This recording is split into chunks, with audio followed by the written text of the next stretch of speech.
if you're doing symmetry in upper primary, have blocks, those shape blocks, the coloured blocks, the 2D shape ones, on the floor with a ruler in the middle and do like a symmetry task where they have to make both sides of the ruler symmetrical instead of having a pen and paper where you're like drawing a picture. Just like really simple, easy things like that, getting children up out of their seats, working on the floor, move around the room. Anything in their hands is much more engaging. Welcome to Rainbow Skies for New Teachers, where we're all about bite-sized tips and simple strategies for bright and busy new teachers. If you're in your first few years of your career and want to make the rollercoaster ride of teaching more fun, streamlined and stress-free, you're in the right place. We're Ashley and Alicia, the dynamic duo from Rainbow Sky Creations, and we're excited to be your teacher mentors on the go.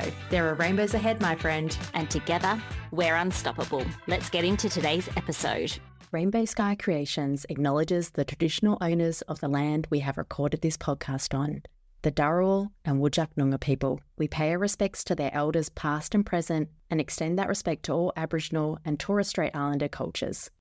Well, hello there. You have either stumbled upon our podcast or you have purposely clicked on Rainbow Skies for New Teachers. Either way, we are so happy that you are here. And today's episode is an amazing one to have clicked on because today we have a guest. Her name is Jess. She's a primary school teacher, mum, TPT seller, and also goes by the name of the Sydney teacher. You may have seen her over on the gram. And she's here to talk to us about how we can inject a little bit more fun into our learning. Now, Jess really has a passion for teaching older students, and sometimes those older students do get left behind when we're talking about hands-on, open-ended, and engaged learning activities.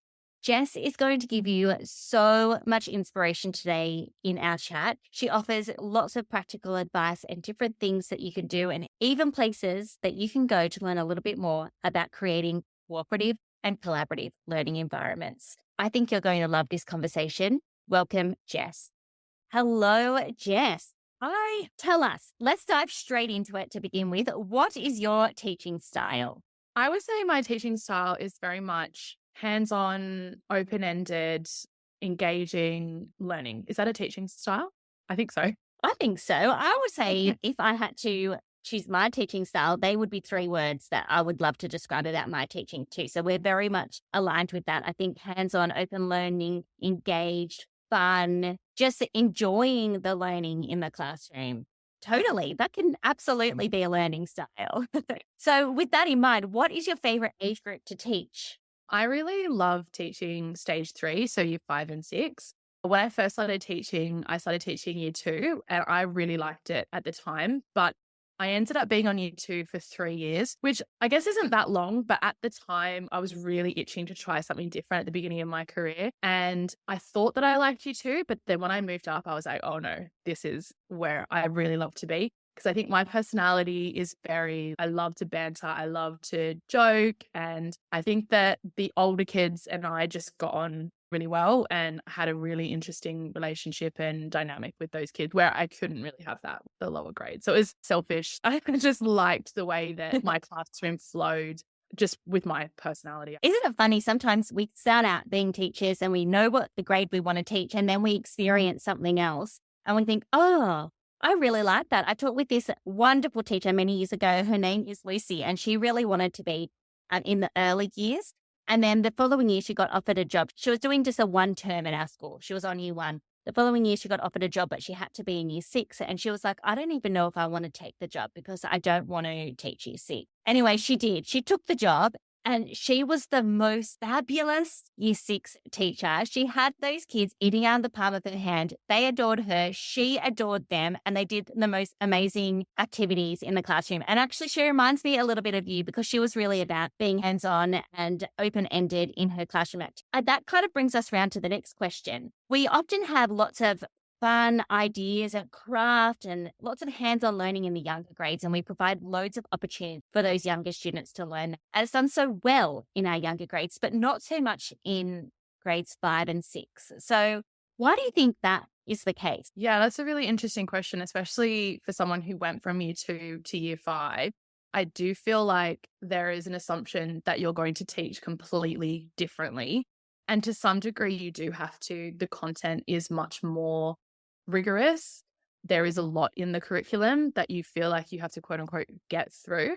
And I also think that because the students are older, they're able to sit still and be on task for longer periods of time. We expect them to often. So like you might have your explicit lesson where the kids are sitting on the floor at their desks for a much, much longer period of time than you would expect from your, say, kindy to year one students. And so you can very easily just lean into that, despite the fact that those students in the upper grades need just as many movement breaks, brain breaks as the lower grades.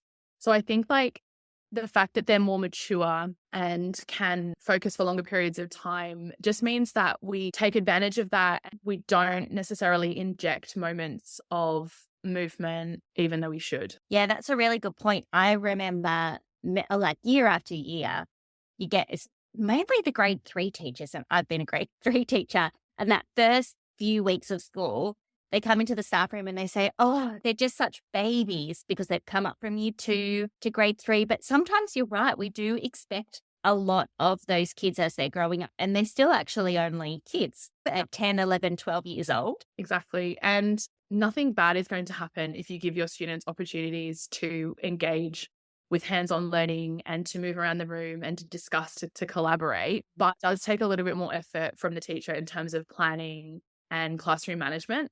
So I suppose when you are teaching the older grades, you do have to be very conscious about how you spend your time giving instruction and giving the students their independent learning time, because it's just too easy to go from, okay, listen to what I have to say on the floor, then go back to your desk and do it by yourself. You have to want to have open-ended learning, to have low floor, high ceiling questions. Like that takes preparation for me, because my teaching philosophy is all about having maximum engagement. I always plan my lessons with that in mind, but I would still fall back into teacher talk too much and had to reorient myself and be like, no, I need to give them more opportunities for hands-on experiences. For sure. That was actually going to be my next question, because I think, as you mentioned earlier on, that stage 3, grades 5 and 6, there is a lot of content to get through. And it's easy to fall into that trap because they are that little bit more independent. They're trained by that stage to be able to listen to the teacher and go back and complete a task. But that doesn't mean that they're enjoying it while they're doing it or completely engaged in the learning. So we see so many amazing activities modeled online with younger students. What are some fun ways upper primary teachers can engage their learners in the classroom? Okay, so early in my career, I was really lucky to do this professional learning that completely changed my teaching style. And it was Kagan Cooperative Learning. I'm not sure if you've heard of them, but basically they're like all of these different learning structures that get students moving, talking, and collaborating. So it's not about teamwork or different people doing different things next to each other, but they're not really working together. It's about true cooperative and collaborative learning. And if you've ever heard of think, pair, share, that's actually one of the Kagan structures. They're called structures, but there are so many other structures as well. I would just try to have these collaborative learning opportunities as much as possible, because they usually require students to move. They usually required students to have a specific role as either like a listener or as a talker or as a coach. That just made it really clear what was expected. But by the end of, let's say, the 2-minute exercise, both students had done something. So they'd either listened to their partner or they had spoken to their partner. And it was just like the perfect way to formatively assess, to bring the attention back, to lift the mood in the classrooms. I love it. So I'll give you an example of one of the structures that I would time, and it was called mixed pair share. So basically, like, you get the kids to move around the room and to mix. So they're moving, and then you would get them to, so you could do this to music or you could just get them to do it silently. That's fine. Then you would stop the children, and whoever they were next to would be their pair. Naturally, when they're moving around the room, they might try and only move with their friends because they know what's coming next. They're going to pair. But if you do it enough, the students actually do just move and mix, and will end up talking to people that they don't normally work with, which is great. So anyway, they mix, and then you say pair. They have to sit with the person who is the closest to them, not with their friend who's across the room. And then you get them to sit down, and then you get them to share whatever it is that you want them to do. But it's highly structured. So let's say you wanted them to share a strategy for solving a multiplication problem. You would say, okay, the person who is sitting closest to me, put your hand up, for example. Then that person is going to speak first, and that person is going to speak for 30 seconds. And then when that 30 seconds is over, the next person is going to speak. So both people speak. If someone doesn't have enough to say to fill the 30 seconds, the second person doesn't just chime in and say what they want to say. It's very structured. Then at the end of 1 minute's time, both students have had a chance to speak and also a chance to listen. Then that's where you bring whatever strategy you want to use to call on students, whether that's hands up or whether that's paddle pop sticks. And you've given the students a chance to, number one, move. Number two, form an idea in their head without the pressure of having to speak in front of the entire class. And then number three, you've given them ample thinking time, ample wait time, so that you can call on them. And then the lesson actually moves on very quickly because you get to discuss or do your number talk or whatever it is. And it's only taken 1 or 2 minutes. I learned about these structures, and there's so many, and it completely changed the way I taught upper primary. And I think you might not do that exact same structure with lower primary, but it brings so many of those elements in of like movement, discussion, but in a very strategic way. Yeah. Do you know what is really interesting as you were talking there is if you were teaching kindergarten or year one and you were doing some sort of sharing activity where they were sharing ideas, you would have it really structured and you would make it really clear to the students what is expected of them and how they're going to share their learning. And it is no different to how you're giving us this example that you would be using in grades 5 and 6. So getting them to get up, move, share their thoughts is fabulous, but also providing those structures obviously is still really important. Yeah, absolutely. Yeah. And like, how many times would we say, oh, just talk to the person next to you? And then you actually look at what they're doing and one person's talking and one person's not, or neither of them are talking. Yeah. Or they're talking to someone else rather than who they should be talking to, the person. It doesn't work. And it's not really like valuable learning. And the other thing with these structures is you could do a mixed pair share for a number talk or like a preamble into a number talk, or at the beginning of the year, you can do these structures for like students getting to know each other. So you could do that exact same thing that I said, a mixed pair share, but tell the person next to you what you did on the weekend or what your favorite food is, and can be a really amazing tool for students getting to know each other at the beginning of the year, especially if they're anxious about, I don't have any friends. So it just builds a really nice learning environment. Yeah, look it up. Again, cooperative learning, professional learning. We will put a link to that in the show notes. So if you're a little bit interested to learn a little bit more, we'll pop a link in the show notes. I'm not an affiliate in any way. Like, I've never mentioned this publicly because it's not something that I wouldn't share it. It's not my idea. Do you know what I mean? It's probably copyrighted or whatever, but I 100% stand by this way of learning and I love it. But if you're wondering like, oh, I've never heard her talk about this before, it's just a little nice tidbit for podcast listeners. Yeah, it's always great because I think there are professional development opportunities that we've taken over the years that have shaped what we do in the classroom. And it may even just be what you've seen from the teacher next door that you've taken on. So that's the best thing about teaching is that it is collaborative, that we are taking little bits of what we've learned along the way, and that's how we become great teachers. Yeah. Now, speaking of being a great teacher, one of your superpowers as a teacher, and we all have superpowers, but one of yours is making really authentic resources that are engaging for kids, especially those upper primary. So tell us, what is one of your favorite resources to use in grade 5 and 6? One of my favorite resources is my mathematics thinkers keys, because they are those low floor, high ceiling tasks.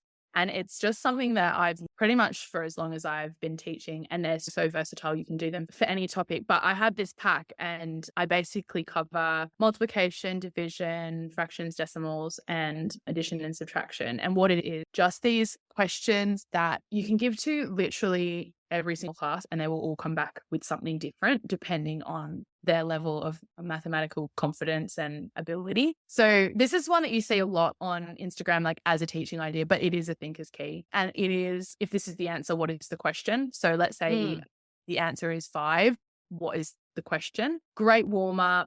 You could use that with a Kagan cooperative learning structure where you get students to think, pair, share or whatever. But basically, like someone who has a very basic mathematical ability would probably say something like +3 is 5. But someone else who is much more confident in mathematics could a combination of like negative and positive integers. So -5 + 10 is 5. So you can see it's accessible to everybody, but what you can expect or the product that you're requiring of each student can be different. And it's just the easiest thing in the world to differentiate. Yeah, I love those sorts of questions too, where you ask them, what is the answer? And one thing that I like to do, which can be really painful for students at the beginning, but it's worth it, is giving them the answer, asking them to come up with the question and then say, okay, now come up with some more question. And at first they can come up with another one and then they find it really difficult. But the more time we give them, the more their thinking starts to grow and they start saying, oh, I could do this or I could do that. Another thing that I love to do is when we're doing those sorts of activities is everyone going back to their desk and leaving their answer on there. And then we do a little bit of a steal. So we can go around and sneak peek at everyone else's ideas, steal someone else's idea, but often that promotes more thinking into more ideas too. Yeah, I love that. And I see it's movement, it's moving around, it's understanding that there's more than one answer. It just unlocks your capacity to think about maths, and it's really nice divergent thinking. Yeah, I used to do that actually. Thanks for reminding me. That's a great Kids love the idea of stealing other people's work too, because usually we're always saying, don't look at the person next to you. We want your ideas. But in life, we're not just having our own ideas. We're working with other people and we're collaborating, and someone gives you, sparks an idea for you. I know we were talking before this podcast and we were talking about all sorts of different things and we had different ideas sparked. So that's what life is all about. Yeah, absolutely. So another exciting sort of learning task that has really been popular in the last few years is escape rooms. And these came out, like teachers started creating escape rooms after I left the classroom. So can you explain to anyone out there that doesn't really know what an escape room is? What are they? How do they work for learning? Why are they good? And how could we create? Yeah, awesome question. So I have a number of escape rooms that I've created and teachers can buy, but definitely it's something that you can make yourself. So basically there's a scenario where something horrible has happened. You're locked in the room or your principal's been abducted by an alien or some type of scenario that the students are faced with. And unfortunately or fortunately, the only way to solve the problem or to get out of the situation is to solve, in my case, mathematical problem. So just straight away, there's so much buy-in from the kids. Obviously, they know that they're not locked up and abducted by aliens, but they love an opportunity to imagine and to get on board with scenario like that. So how it works is you set up a scenario for your students and then they have to solve problems in order to get out of that situation. So one of my favorite escape rooms is where it's all focused on multiplication. I've focused on one particular mathematics skill. And I can't quite remember what the scenario is, but it's something like that where you're locked in the classroom and the only way you can get out is if you find the answers to 4 multiplication puzzle. And students work together in groups of 3 or 4 to solve these problems. So it might be a series of multiplication questions, but then when they get the answers to that, they then have to match those numbers to a letter, which then reveals the answer. So it's very much like what they're doing in class with basic multiplication stuff, but then adding like a cipher or some element that is really fun and different and unusual so that they can get themselves out of horrible situation that they're in and they can save the day. They sound so fun. And I've been seeing teachers use them all over Instagram. And I think that would be a really great way to engage, especially those upper primary classrooms and engaging them in different activities instead of just sitting down and completing a skill over and over again as their practice. Definitely. It's not something I would do every day or every week because it is something special, but the kids love it all the more for that actually. And also because the puzzles are quite challenging, it's nice that they're not doing them all the time and they feel a real sense of accomplishment and it's not such drudgery, oh, this is hard. They work really well together to complete it because it's so special and they want to save the day. And the other thing is that all the students have to be at a certain point in order to solve the problems because you have to give everyone the same tasks so that the answers are the same and that the puzzle is unlocked, if that makes sense. The way that I've designed them is if it's multiplication, I would usually say, okay, this is what what your students need to know in order to complete this puzzle. So they need to be able to, for example, solve 2x1 multiplication problems. Like if they can only do their 1 to 12 times tables, like quite going to work. So it's a great end of term or revision task where you're like, okay, you have put in so much hard work in your multiplication work throughout this term. We're going to now put it to the test with this escape room. And it's just such a fantastic end of term or end of unit task. And really, that's all we call assessment, but in the most fun way. And yes, we're not getting the individual data because the students are working together, but sometimes it's about authentic experiences in learning. And I think that is a great example. And actually, that reminds me of the second most feedback I get about this product is not just that the students really love it and they're engaged with it, but also from a teacher's perspective, because they don't have to do anything to do this task, it comes with a self-checking Google form. So students do the puzzle, check their answers on the Google form, and then if it's correct, they move on. So it actually completely frees up the teacher to move around the room and watch the students and get a sense of who they are and how they work together. Is super dominant and doesn't listen to their peers. Is someone actually really good at maths, but they're not confident enough to share it? So what you said is so right about assessment. It assesses actually so much more than just the mathematical ability. It's also reading comprehension. Are they actually able to read the instructions and follow those instructions, or are they just skimming it and saying, oh no, it's not working? Are they resilient? Are they confident? Are they good listeners? Yeah, it's actually such an incredible task for the whole child. Yeah, I love that idea of the teacher being freed up as well. Because the students are working in groups, there's a bit of peer tutoring happening there and peer mentoring. And then the teacher is able to go and connect with other students that may not always be those kids that seek the time from the teacher. We all have those kids, the ones that find things challenging and you want to give extra time to them, or those kids that finish quickly and they need the attention. So it sounds like it's a really good task for that as well. Yeah, and I think the thinker's keys, which I spoke about earlier, and that being such an open-ended task and there being usually an infinite number of answers is really good for that as well. Because when we're talking about that example of if this is the answer, what is the question, you're not going to expect them to come up with one question. You're going to expect them to have a mind map of ideas. And at that point in time where students are thinking of more and more responses to the question, you're moving around the room, you're looking at their whiteboards or their books or whatever it is they're working in, and you're having a look at where they're at, talking to them, giving them encouragement, sharing ideas of students who are really interesting, creative things. And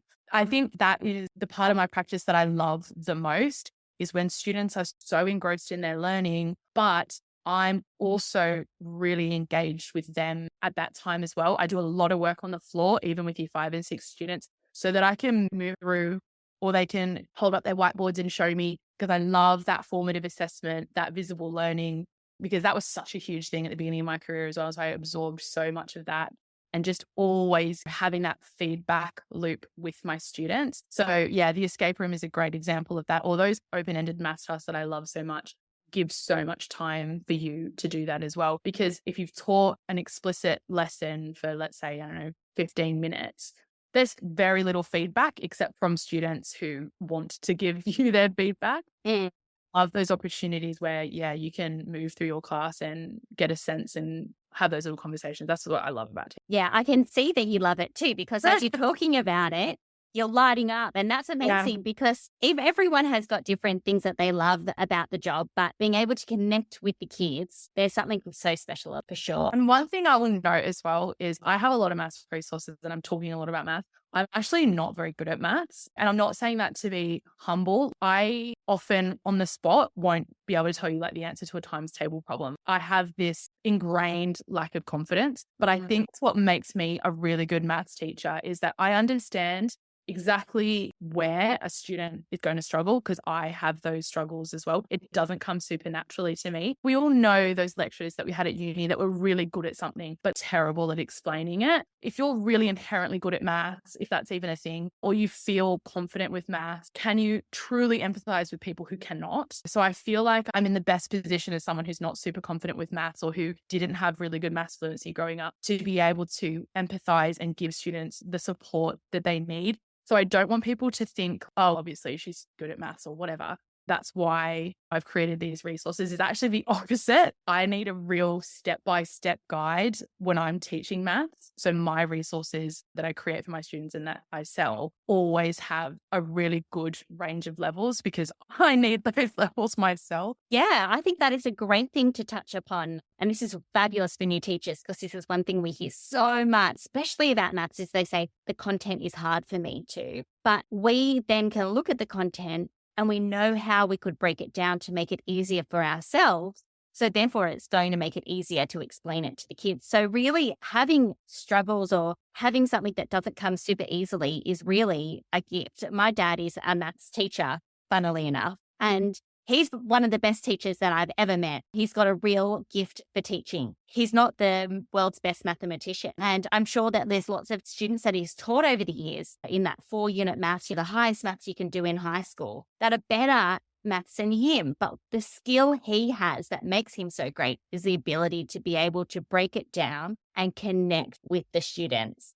And Alicia and I are always talking about making connection because really we're humans connecting with humans in the classroom. And if we don't make those connections with each other, it's going to be really hard to do the learning. Yeah. That actually reminds me of when I was told I was going to be on a gifted and talented class. And I was like, obviously these children are going to be so much better at maths than me. And that was actually my number one concern was, am I going to be able to make these children engaged if they're so advanced in maths? And what I found was we ended up getting through the curriculum a lot faster. Like we called it gifted and talented, but we don't really say that. We say, what do we say? High potential and gifted. Now you can be shown something once and then you know it. You don't have to go back and do it 50 million times. So you do get through the content faster. And all that meant was I had more time to do the things that they couldn't do. So social skills. We were doing a dance program at the school. We spent more time dancing than the other classes did and doing things that they needed. And once I got in the classroom with them and I had these tools, the cooperative learning structures, thinkers keys, and my escape rooms that I had used in my previous classes were too easy for them. But just that type of learning, I was like, oh no, I still can be an effective teacher for these students who are really, really good at maths and even better than I am, because I can touch on different things that they are lacking in. Even in the most privileged, gifted setting that I was in, I could still make a difference in their lives in mathematics and in other ways. Yeah, try not to be intimidated by the curriculum or not knowing it yourself, because trust me, you still have so much value to add. You do. I feel like this has been a bit of an intertwining theme throughout this podcast because I spoke about Lucy at the beginning where she didn't want to go and teach grade 5 and 6 and she ended up loving it. And then the same with you with that class. You might feel challenged by something, and that's actually a huge positive as a teacher because that's going to help you grow as a professional as well. Yeah, I loved it. Okay, let's switch gears a little bit. We often hear about certain activities in the classroom or as primary teachers, and we say in inverted commas, oh, they're too babyish for the upper grades. Something that I really believe in is sharing picture books with all age groups. Kids are never too old to enjoy reading together, even a picture book, I think. Grades 5 and 6, even going into high school. I've even sat in staff meetings where they've read picture books and everyone has been really engaged in the story. So can you think of another idea of something that students would get value from, but teachers might dismiss it for older students? Yeah, first of all, 100% agree about the picture books. I love picture books. And if it was book week and we were looking at the award-winning books and I was to read any of those books to my years 5 and 6 students, it would be the ones that were for the lower grades because it's so much more enjoyable. And picture books these days are not what they used to be. They are so layered and intricate in a way that you can talk about, and you could do a PhD on any number of them, honestly. So there's so much value there in literacy. For numeracy, I think there needs to be a much bigger focus on tactile, hands-on materials, because that is something that is used a lot in lower primary and then it's almost wiped out by the time you get to upper primary, which is such a shame. I think it's so interesting that's the case because children will have fidget spinners and toys, and we understand that students need to have things in their hands in order to be able to focus or pay attention. And yet we don't incorporate as many of those hands-on resources in our upper primary classroom. I think that it's weird that we can acknowledge that on one hand and then not incorporate it into our practice on the other hand. Giving a really simple example would be if you're doing symmetry in upper primary, have blocks, those shape blocks, the colored blocks, the 2D shape ones, on the floor with a ruler in the middle, and do like a symmetry task where they have to make both sides of the ruler symmetrical instead of having a pen and paper where you're like drawing a picture. Just like really simple, easy things like that, getting children up out of their seats, working on the floor, move around the room, anything in their hands is much more engaging. And I've noticed it with myself as an adult. Like I take my son to the playground and I'm in the sand pit with him. And I don't know if it's just me, but I really love feeling the sand and having that tactile element. It's human nature to want to touch and feel and engage with our environment. And I think we can be so clinical in our classrooms, pen, paper, table, and that's it. And also, I can't help but mention the fact that I went on a study tour to Finland last year where they have such a big focus on children being children. And a part of their society more broadly as well is their connection to nature. They'll have forest schools, and all children and all people in Finland have the right to be in nature. So they would have far more opportunities for hands-on learning because they will take their lessons outside and learn in the environment around them in the forests. And obviously, I'm not a Finnish education expert, but just from being there and being within schools, talking to the Finnish teachers, it was really evident how important it was to have a holistic view of education and it not just be pen, paper, table, basically. Since coming back, I've really tried to think more about those tactile experiences, those in the upper grades. Yeah, what an amazing experience being able to go over there and experience it and see with your own two eyes. Because I think we see snippets on the news or on social media, but actually going and experiencing it yourself, that's amazing. Yeah, it was incredible and completely life-changing and also career-changing teaching stuff. Yeah, just it affirmed a lot of what I already knew, just gave me the sense that there is more than one way to do something and it's okay to try something new, not having the kids on the floor for extended periods of time, having more breaks. And even there are things that we can't change. For example, when they first start school, they're 7. Obviously, that's older than we start. We can't do anything about that. Yeah. Also have a much shorter school day. We also can't change that. But we can have less structured learning and more, I keep talking about movement, but it really is that we can't just lecture our 5 and 6-year-old kindergarten students all day long. We need to be doing things that are natural to them and their cognitive ability at that age. Yeah, we need to be doing things that are age appropriate. And I think even when we're talking grades 4, 5, 6, we still need to be doing things that are age appropriate. And if you see kids in their home environment, if they don't have a screen in front of them, they're often playing. Yeah. And we don't do much of that in school time. So I agree with you. Get the dice out, get the playing cards out. There's so many creative things you can do with those hands-on materials in your classroom. Get them playing games in groups. One of our most popular resources that we have are games that you can play with cards for grades 5 and 6. Is that a little bit more difficult? But we put our heads down and we thought of some games and teachers absolutely love them because you don't need a lot of resources. The games are right there and the kids enjoy playing. And they're practicing those skills. You could be doing a pen and paper activity, or you could be doing it using the cards and you're getting the same outcome in the end, except for one is a lot more fun than the other. Yeah, definitely. I love those games of yours, by the way. So I love creating them, actually. We've got a part 1 and a part 2. So we're thinking, is 2024 the year for a part 3? We'll have to wait and see. I hope so. They're so creative. And I love that idea of creating something that you just have on hand. So you print those games, they're there, you can use them forever. And you just need the playing cards and you're good to go. And the kids you teach them a game and you will have their 100% attention. And they will try to find every single flaw in the rules of your games. But that just shows engagement, doesn't it? They want to know, okay, if I do that, having a little bit of strategy, a bit of fun, competition. Yeah, it's so good. Yeah, even letting them create some of their own rules. So they play once or twice and they say, can we do this? okay, let's play this time and see if you do that. Does the game still work? Do you like play that way with that extra rule in? Letting them have a little bit of control over their own learning and taking responsibility for it. Absolutely. All right, so we're almost at the end. I thought we'd have a quick little bonus round at the end. I'm going to give you a few things that we do in class time. Students generally find a little bit boring. And I was telling you before this that I got the inspiration from what my kids have been complaining about lately from coming home from school.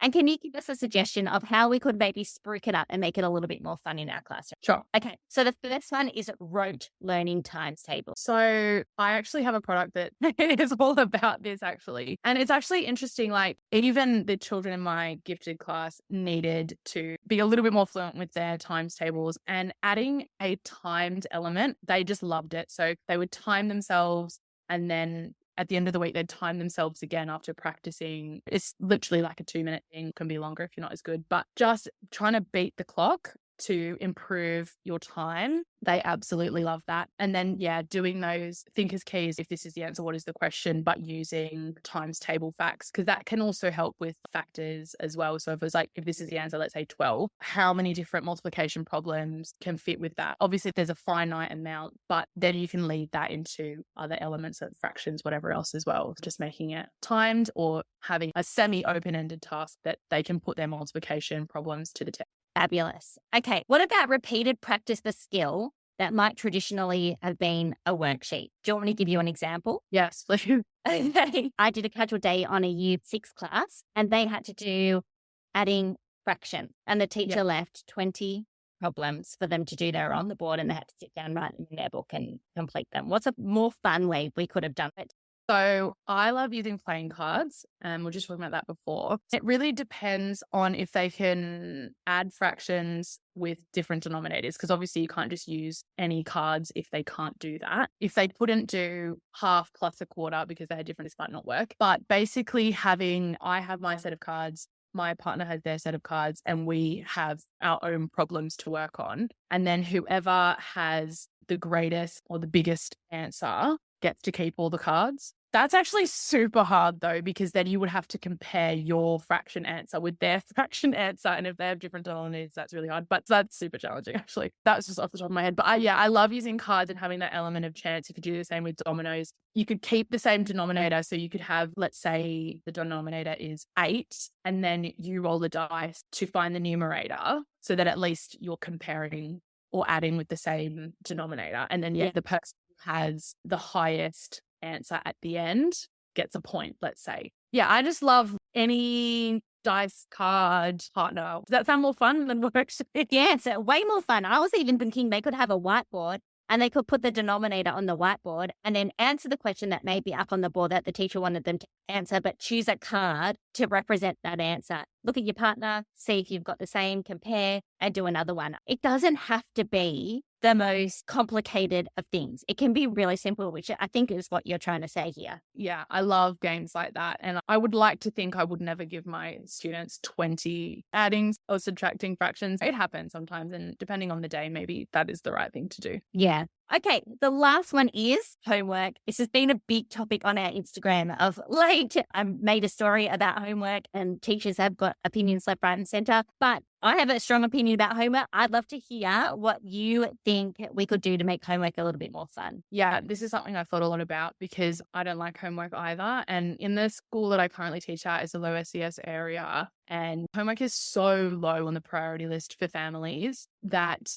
it feels really hard to enforce the school policy because it's a school policy that we have to do it. So it doesn't really align with me. But anyway, seeing as we have to do it, it is important that it is fun. So I used to do this thing called life work where I would get students to practice a life skill for that week. And then at the end of the week, they had to basically, I think it was shared, on Seesaw. So we didn't have everyone stand up and say, oh, this is what I did. But basically you would post to Seesaw a little video of you doing that thing. And then I would get the students to comment some feedback or some praise onto at least 3 other students' life work. So people were seeing it, I was seeing it, but I wasn't marking it. An example of that is cook a meal for your family. And the kids got so into it. It was the best. So they would be the little host of their own cooking show, be like, okay, this is the recipe I'm going to follow. So there's literacy right there following a procedure. And then they would cook the meal and then they'd pan to their family showing, oh yeah, this is my family enjoying the meal. Great, 5 stars, whatever. It was so good. And I got a lot of really great feedback from the parents saying, oh, thank you so much. They did this, that, or the other tasks completely of their own initiative. And there's some kids that drag their feet on this, but for the most part, so engaging. And I would try to slip in bits of maths and bits of English within that to make it as engaging as possible. Because to me, it was, they said we had to do homework and we have to do a little bit of mentals, a little bit of reading, and then a little bit of something else. I'm like, but they didn't tell me what to do for that. So I'm going to do that. I love that. I love that. I had for a while there, one of my year 4 classes, they were doing a chore. And I think that's important because it's about being part of the family unit. Homework is a big topic. I feel like lots of teachers have lots of opinions on it, but I do think that it's important we really consider when we're setting homework that it is inclusive of everyone. Yeah. One thing that I really love to do, the homework, is send home those games that we're practicing in class. So instead of having the games and laminating them and all of those sorts of things, because they can get ruined even once you've laminated them. So just print them on paper. And then once we're finished with them, if the student needs to practice that skill, I send the game home with them. And not only are they then doing the game at home, something that they enjoy, but you're educating the parents on how we're learning. Yeah. What is an age-appropriate way of learning this particular thing? And it's about spending some time together, and they can play with a brother or a sister or another adult that is around. So that's another idea too. Thank you so much, Jess, for talking to us about how we can inject a little bit more fun in our classrooms. This episode has been really fun, and there have been so many really great ideas. Thank you so much for having me. I love talking about it. Well, I don't know about you, but as a kid, I would have loved being in Jess's classroom.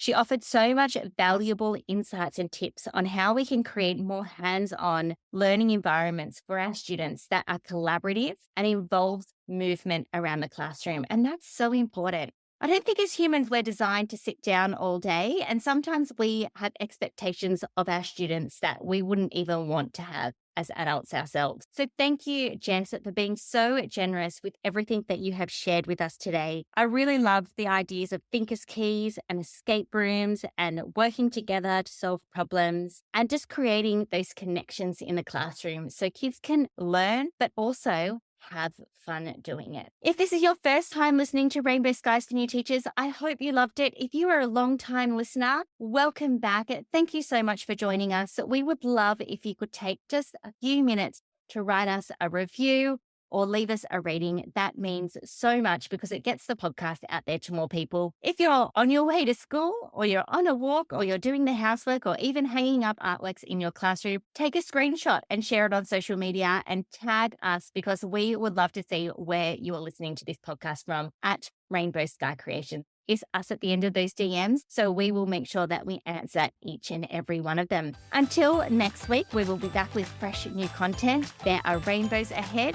and together we're unstoppable.